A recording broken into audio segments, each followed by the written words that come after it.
వినాయక చవితి వేడుకలు అనగానే ముందుగా గుర్తొచ్చే వాటిలో ముంబై నగరం ప్రధానమైనది.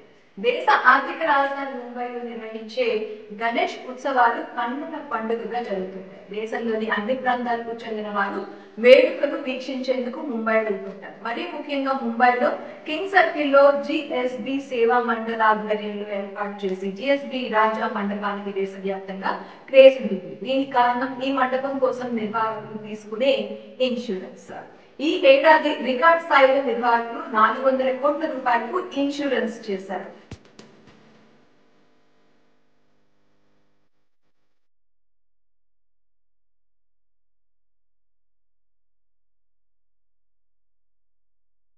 దేశవ్యాప్తంగా హిందువులు జరుపుకున్న పండుగల్లో వినాయక చవితి కూడా ఒకటి. ఈ పండుగను అందరూ ఎంతో విశిష్టంగా జరుపుకుంటారు. ముఖ్యంగా ఈ వినాయక చవితి వచ్చిందంటే చాలు చిన్న నుంచి పెద్ద వరకు చేసిన హడావిడి మామూలుగా ఉంటుంది. అంతేకాకుండా గ్రామాల నుంచి పట్టణాలు నగరాల వరకు గణపతి నవరాత్రులు అంగరంగ వైభవంగా జరుపుకుంటారు. ఇకపోతే ఈ వినాయక చవితిని ప్రాంతాన్ని బట్టి గణేష్ చతుర్థి, గణేష్ ఉత్సవ్ అని కూడా పిలుస్తారు. ఇక మహారాష్ట్ర గణపతి నవరాత్రులు పూర్తినిల్లు అంగరంగ వైభవంగా గణపతి నవరాత్రులు ఆ రాష్ట్రంలో జరుగుతాయి. ముంబైలోని జిఎస్బి సేవా మండలి ప్రతిష్ఠించే గణపతి విగ్రహం ఆ నగరానికి చాలా ప్రత్యేకం.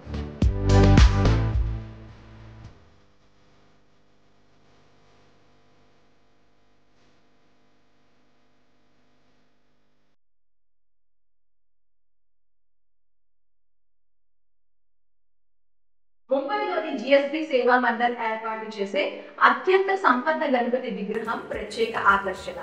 ఈ మహాగణపతికి 69 కిలోల బంగారు నగలను అలంకరింప చేస్తారు. దాంతో పాటుగా ప్రతి ఏటా జిఎస్బి మండల్ చేయించే బీమా వార్తల్లో నిలుస్తుంది. గత ఏడాది 360 కోట్ల రూపాయలతో ఇన్సూరెన్స్ చేయించగా ఈ ఏడాది ఏకంగా 400 కోట్లకు ఇన్సూరెన్స్ చేశారు.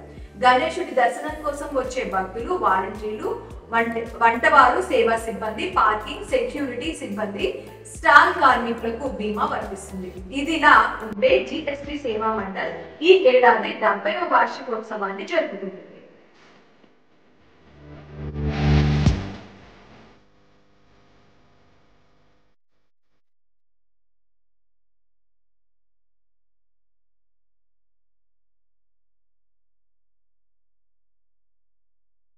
ప్రతి ఏటా గణపతి నవరాత్రులు ముంబైలోని చాలా ఘనంగా నిర్వహిస్తారు. ఇక అక్కడి ప్రతి గణపతి విగ్రహం ఎంతో అద్భుతంగా ఉంటుంది. దేశంలోనే అత్యధిక ఇన్సూరెన్స్ తీసుకున్న మండపంగా ఇప్పటికే రికార్డుల్లోకి ఎక్కిన జిఎస్బి మండల్లో మహారాష్ట్ర సాంప్రదాయాలకు అనుగుణంగా ఇక్కడ నిత్యం పూజలు, అర్చనలు నిర్వహిస్తారు. ఇక్కడ వినాయక చవితి ఉత్సవాలు సెప్టెంబర్ 7 నుంచి 5 రోజుల పాటు కన్నుల పండుగగా జరుగుతున్నాయి.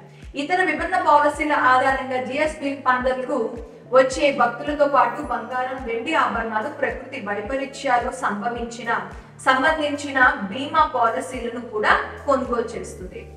దేశవ్యాప్తంగా ఈ ఏడాది వినాయక చవితి ఉత్సవాలు సెప్టెంబర్ 7 నుంచి సెప్టెంబర్ 17 వరకు నిర్వహిస్తారు.